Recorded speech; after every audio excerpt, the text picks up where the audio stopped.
श्रीमद् भगवद गीता दूसरा अध्याय सांख्य योग। कर्म है गीता का उपदेश, महाभारत है शांति संदेश।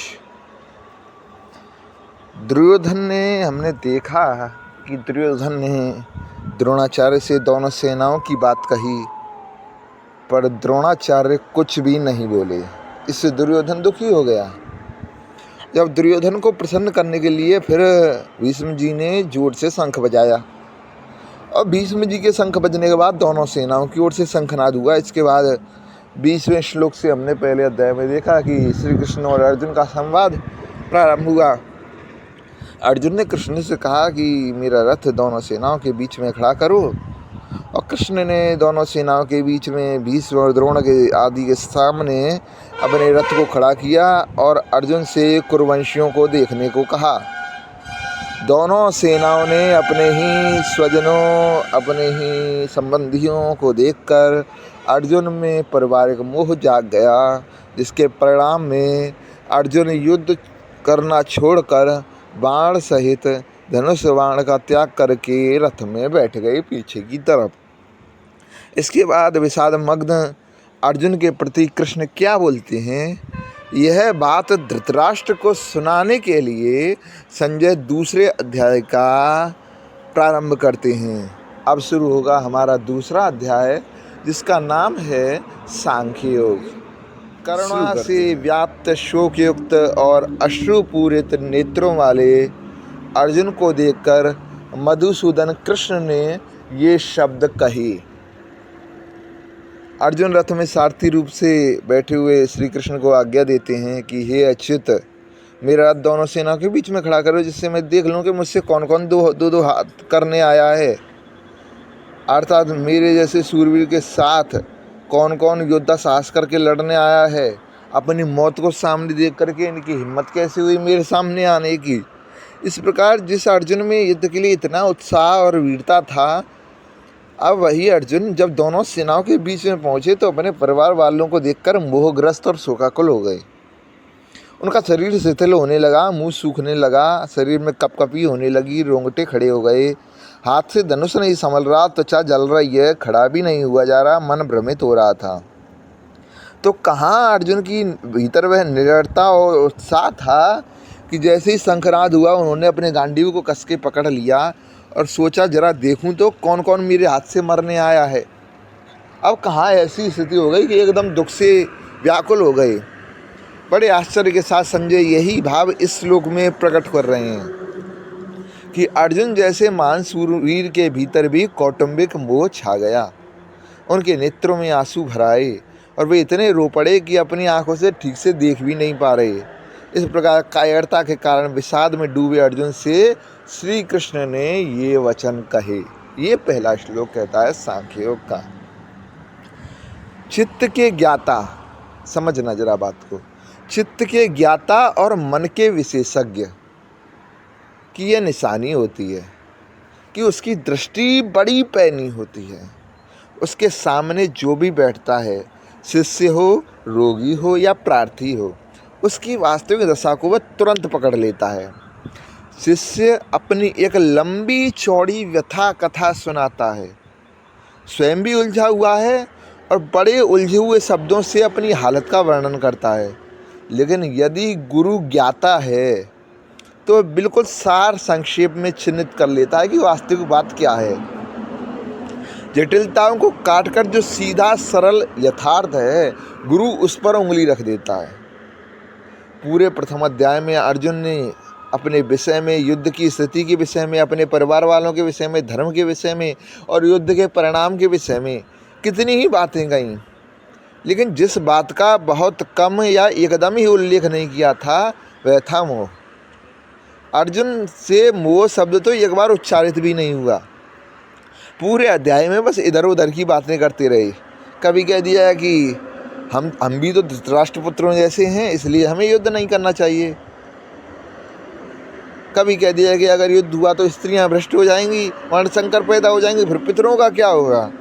कभी कोई तर्क दे दिया, कभी कोई बात कह दी, बस यह नहीं कह रहे हैं कि मुझे मोह हो गया है। यही बात असली है ना, और यही बात अर्जुन को छुपानी है।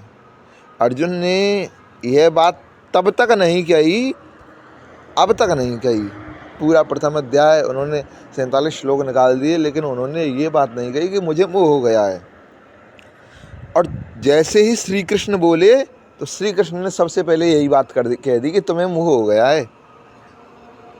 अर्जुन ने जो भी तर्क दिए आप पाएंगे इस अध्याय में कि कृष्ण उनका खंडन नहीं करते हैं। कृष्ण सीधे मुद्दे की बात करते हैं। वृत्ति से जो व्यक्ति ग्रस्त है, जो 100 तरह के घुमावदार तर्क देता है, उलझाऊ बातें करता है, उसके उन तर्कों में कुछ रखा नहीं होता। वह व्यक्ति स्वयं भी उन बातों में बहुत ज़्यादा विश्वास नहीं रखता। वह बातें तो बस इसलिए कह रहा होता है ताकि अपने बचाव में कुछ कह सके। ध्यान रखिए, वह खुद भी इन बातों में ज़्यादा विश्वास नहीं रखता है। जैसे यहाँ यदि अर्जुन से पूछा जाए कि क्या तुम सच में वर्ण संकर जैसी बातों में विश्वास रखते हो, तो अर्जुन बगले झाँकने लगेंगे। बस एक तर्क गढ़ा गया क्योंकि अपने बचाव में कुछ कहना है, अपनी सुरक्षा के लिए कुछ तो चाहिए, तो कोई ऊट पटांग बात ही सही कहनी तो है।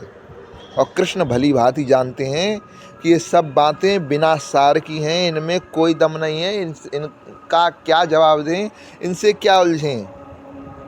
अगर कोई कम गहरा व्यक्ति होता, अगर कोई हल्का गुरु होता, तो अर्जुन के तर्कों को यहीं से काटना शुरू कर देता पहली बात से ही। लेकिन कृष्ण हल्के नहीं हैं, कृष्ण बहुत गहरे हैं। कृष्ण झूठे तर्कों और उथली बातों में उलझेंगे नहीं। उन्होंने तो सीधे केंद्र पर उंगली रख दी। बोले अर्जुन तुम मोहग्रस्त हो, ये क्या बहकी बहकी बातें कर रहे हो। कृष्ण बिना केंद्र के हैं, और इसलिए ही परम सत्ता को सर्वव्यापक कहा जाता है। हरि व्यापक सर्वत्र समाना, उसका कोई केंद्र नहीं होता, वह तो सर्वत्र होती है। कृष्ण का कोई केंद्र नहीं है। और तभी अर्जुन को कृष्ण को परास्त करने के लिए अलग अलग दिशाओं में अपने तर्क के बाण चलाने पड़ रहे हैं। कभी यह तर्क दिया, कभी वह तर्क दिया। लेकिन अर्जुन तो सर्वव्यापी नहीं है ना, उनका तो एक केंद्र है, और वह केंद्र है वृत्ति, मोह वृत्ति। तो कृष्ण को अर्जुन का वह केंद्र दिख रहा है, इसलिए कृष्ण इधर उधर की बातें ना करके सीधे केंद्र पर निशाना लगाते हैं। पहले पूरे अध्याय में आप ऐसे समझ लीजिए कि जैसे आपने अर्जुन की बाण वर्षा देखी, और दूसरा अध्याय शुरू ही ऐसे होता है कि 100 सुनार की और 1 लोहार की। 100 बातें कह ली अर्जुन ने पहले अध्याय में, यह वह ना जाने क्या क्या। और फिर दूसरा अध्याय आरंभ होता है और कृष्ण का केवल 1 तीर, और 1 ही तीर में बात खत्म। अर्जुन तुम मोहग्रस्त हो, अर्जुन तुम मोहग्रस्त हो। वास्तव में सरल व्यक्ति के लिए कहीं जटिलता होती नहीं है। जटिलता सिर्फ जटिल लोगों के लिए होती है। जो जितना जटिल होता है उसकी दुनिया भी उतनी जटिल होती है। आप जाकर अपनी एक बड़ी लंबी चौड़ी उपन्यास सरीखी कहानी सुना देते हैं, पर यदि सुनने वाले के पास साफ कान हैं तो वो जान जाता है कि पूरी कहानी का सार क्या है, लब्बो लुआब क्या है। और जो सार होता है उसमें कोई विशेषता नहीं होती। किसी को काम ने पकड़ रखा है, किसी को मोह ने पकड़ रखा है, किसी को लोभ ने पकड़ रखा है, किसी को मद ने पकड़ रखा है, किसी को भय ने पकड़ रखा है। इसके अलावा कुछ होता नहीं। किसी व्यक्ति के जीवन में इसके अलावा कुछ नहीं होता। हाँ, ऊपर ऊपर से देखो तो कहानियाँ सबकी अलग अलग दिखाई पड़ती हैं। आप किसी से कहिए कि कहानी सुनाओ अपनी ज़रा, तो वह कम से कम 2 घंटे अपनी कहानी सुनाएगा, और 2 घंटे की उसकी जो कुल कहानी होगी वह बस एक शब्द में आ सकती है। और वह शब्द कुछ भी हो सकता है, भय हो सकता है, अज्ञान हो सकता है, मोह हो सकता है, लोभ हो सकता है, कुछ भी हो सकता है। वास्तव में उसकी कुल कहानी एक ही शब्द की थी, इसलिए तो फिर उसे इतना लंबा चौड़ा करके बताना पड़ा। बताने वाला भी जानता है कि उसकी कहानी में कोई दम नहीं, जरा सी बात है, और उस जरा सी बात की खातिर ही इतना बड़ा उसने किस्सा तैयार किया। इसमें कोई जादू नहीं। आपको दिखना चाहिए कृष्ण इतनी लंबी गाथा का सार एक शब्द में कैसे निकाल लाए। इसमें कोई जादू नहीं। ये 2-4 ही रोग हैं दुनिया के। अर्जुन का रोग इस दुनिया से थोड़ी अलग हो जाएगा। हर व्यक्ति को यही लगता है कि वह अनूठा है, उसका किस्सा सबसे अलग है, विचित्र है। अनूठा कोई नहीं होता, ठीक वैसे ही जैसे सब एक मिट्टी से उठे हैं, ऐसे ही सबके एक जैसे किस्से हैं। अर्जुन का यह जो किस्सा है, यह बहुत पुराना है। कृष्ण ने हजारों लाखों बार यह किस्सा सुना है। तो अर्जुन के जरा से बोलते ही, अर्जुन के बोलने के पहले ही कृष्ण भाप जाते हैं कि बात क्या है। यहाँ कोई जादू नहीं है, बस नियम है। धर्म से जो हटना चाहता है उसके पास मिला जुला के यही 2-4 कारण होते हैं। या तो लालच आ जाएगा, या भ्रम आ जाएगा, या डर पकड़ लेगा, या आसक्ति आ जाएगी। बस यही 2-4 कारण होते हैं। अर्जुन यहाँ पर धर्म से दूर हो रहे हैं, तो यही 2-4 कारण में से एक होगा। कृष्ण को क्षण भर लगा बात को पकड़ने में। अर्जुन भी चमत्कृत हो गए होंगे कि अरे बाप रे, मेरा इतना गहरा रहस्य, मेरा इतना खुफिया राज इन्होंने इतनी जल्दी कैसे पकड़ लिया। क्योंकि आपकी बात में ऐसा कोई रहस्य, ऐसी कोई गुप्त बात है ही नहीं। आपकी बात उतनी ही सार्वजनिक है जैसी सूरज की किरणें, जैसी हवा का बहना। आपको हवा लगती है, आप कहते हैं वाह बड़ी अच्छी हवा चली, मुझे ठंडी ठंडी लग रही है। अरे वह आपको नहीं, वह सबको लग रही है, आपके अनुभव में आ रही है। इसका मतलब यह नहीं कि वह सिर्फ आपके अनुभव में आ रही है। घर घर का किस्सा है, यह मन मन की कहानी है। हम सब एक हैं वृत्ति के तल पर, और हम सब कुछ नहीं है आत्मा के तल पर। हम सब विविध हैं, अनेक हैं, अनंत हैं मन के तल पर। तो थोड़ा सा चौंक गए अर्जुन कि अरे इतनी जल्दी पोल खुल गई। कृष्ण ने तो पहली बात में ही पकड़ लिया। लेकिन अर्जुन के लिए अच्छी बात यही है, कृष्ण ने सीधे पकड़ लिया। जब कृष्ण ने सीधे ही पकड़ लिया तो अर्जुन ने अपने सारे कुतर्क त्याग दिए और सीधे मुद्दे की बात पर आ गए। अर्जुन ने कितना लंबा चौड़ा जाल बना, लेकिन कृष्ण ने पहली बात में ही कह दिया कि अर्जुन तुमको और कुछ नहीं, बस मोह ने पकड़ रखा है। क्या कहते हैं कृष्ण?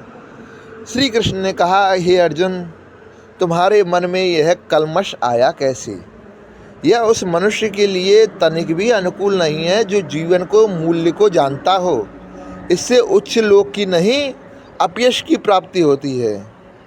हे अर्जुन, अनार्यों के योग्य, स्वर्ग प्राप्ति का विरोधी और निंदाजनक यह मोह तुम्हें कहाँ से प्राप्त हुआ है? कृष्ण बोले कि अर्जुन, तुम तो स्वच्छ निर्मल अंतःकरण वाले हो, तुम्हारे स्वभाव में यह कालुष यानी कायरता कैसे आ गई? ऐसे युद्ध के मौके पर तुम्हारे अंदर तो शूरवीरता और उत्साह आना चाहिए था, पर इस मौके पर तुम्हारे अंदर कायरता कहाँ से आ गई? यह कायरता केवल तुम्हारे भावों वचनों में नहीं आई है, बल्कि तुम्हारी क्रियाओं में भी आ गई है। यह तुम्हारे ऊपर अच्छी तरह से छा गई है, तभी तो तुम धनुष बाण छोड़कर रथ में बैठ गए। 3 बात कही कृष्ण ने अगले श्लोक में, इस श्लोक में, कि हे अर्जुन, अनार्यों के योग्य, स्वर्ग प्राप्ति का विरोधी और निंदाजनक यह मोह तुम्हें कहाँ से मिला?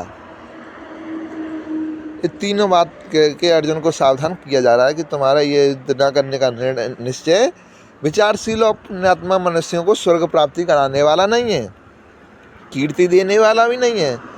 मोह के कारण तुम्हारा युद्ध ना करने का यह निश्चय बहुत तुच्छ है, जो तुम्हारा पतन कराएगा, तुम्हें नरक में ले जाएगा, तुम्हारी अपकीर्ति कराएगा।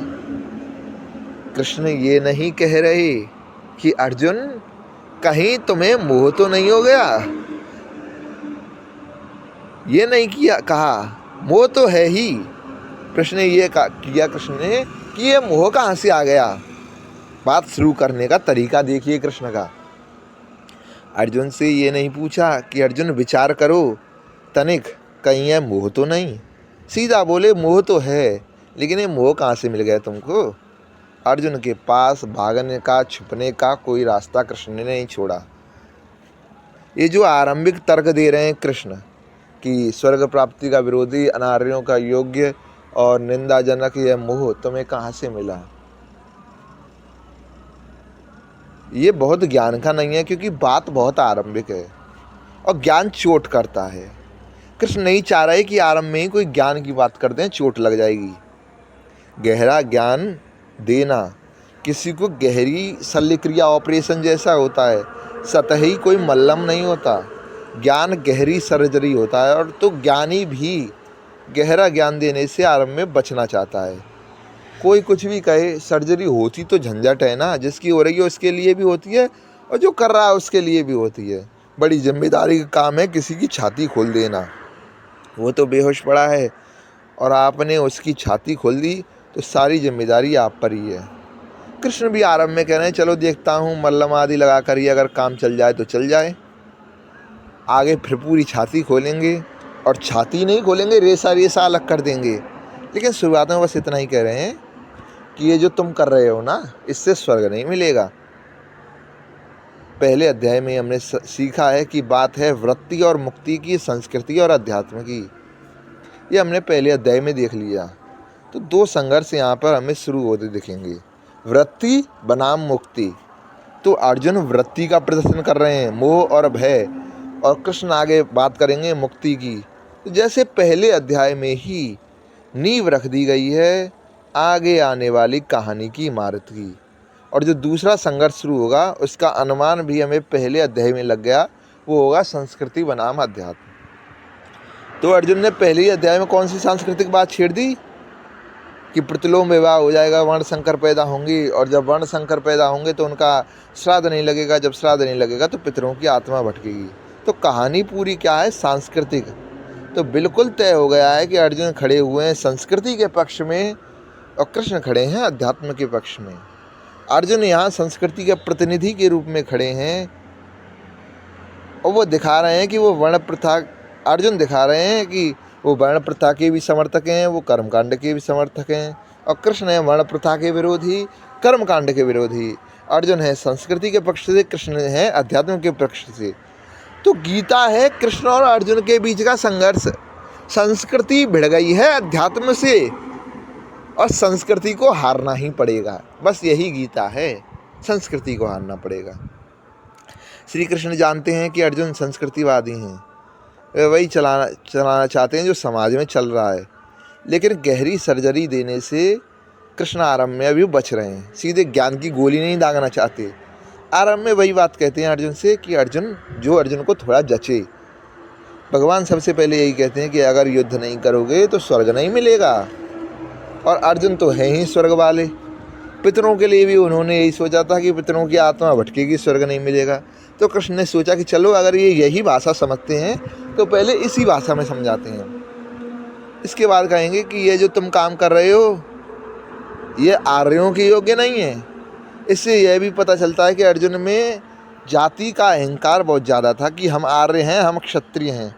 तो कृष्ण ने सोच लिया कि अर्जुन जिस तरह संचालित होते हैं पहले उन्हीं तरीकों का उपयोग करके देख लेता हूँ।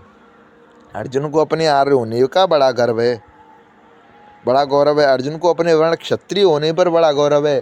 अर्जुन को स्वर्ग प्राप्ति का बड़ा मोह है। इसलिए कृष्ण बारी बारी से श्लोकों में पहले इन्हीं बातों की बात करते हैं कि देखो जो तुम कर रहे हो यह क्षत्रिय मर्यादा के अनुकूल नहीं है। समाज तुम पर हंसेगा, और इससे यह भी पता चलता है कि अर्जुन समाज से डरते हैं। अर्जुन कौन है अब ये देखिए, हम सब अर्जुन हैं। समाज से डरने वाले, स्वर्ग की इच्छा रखने वाले, वर्ण व्यवस्था और जाति व्यवस्था में विश्वास रखने वाले, ऐसों को कहा जाता है अर्जुन। समझ में आ रहा है गीता क्या है? गीता किस किस के बीच की लड़ाई है? एक युद्ध है महाभारत, और एक युद्ध है महाभारत में जो गीता है। महाभारत का युद्ध लड़ा गया पांडवों और कौरव के बीच, और गीता का युद्ध लड़ा गया अर्जुन और कृष्ण के बीच। अर्जुन और कृष्ण के बीच जो युद्ध लड़ा गया वो महाभारत के युद्ध से कहीं ज़्यादा महत्वपूर्ण है। दुर्योधन जैसे पात्र इतिहास में खो जाएंगे।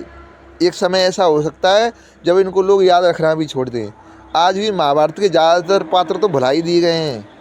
आप महाभारत को उठाकर देखेंगे, बड़ा मोटा ग्रंथ। अगर मैं आपसे पूछूं, कुछ नाम पूछूं तो आपको याद नहीं होंगे।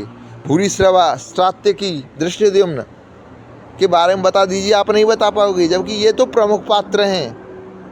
महाभारत में तो अनेक छोटे छोटे अनगिनत पात्र भरे पड़े हैं, वो सब खो जाएंगे एक दिन। दुर्योधन जैसे भी खो जाएंगे, लेकिन गीता अमर रहेगी। अर्जुन ने जो कौरव से युद्ध किया वह खो जाएगा, लेकिन अर्जुन ने जो कृष्ण से संघर्ष किया वह नहीं खोएगा, वह अमर रहेगा। अर्जुन और कृष्ण के बीच का जो संघर्ष है वह वृत्ति बनाम मुक्ति का संघर्ष है, संस्कृति बनाम अध्यात्म का संघर्ष है, और इन दोनों में सदा से ही संघर्ष चला है। महाभारत में भी संघर्ष था, आज के भारत में भी संघर्ष है। संस्कृति खड़ी हो जाती है अपने आप को धर्म बताकर, और हर बार उसका विरोध अध्यात्म को ही करना पड़ेगा। यही है गीता। संस्कृति और अध्यात्म की लड़ाई है गीता, और संस्कृति को हारना पड़ेगा। यही है गीता। बात समझ में आ गई?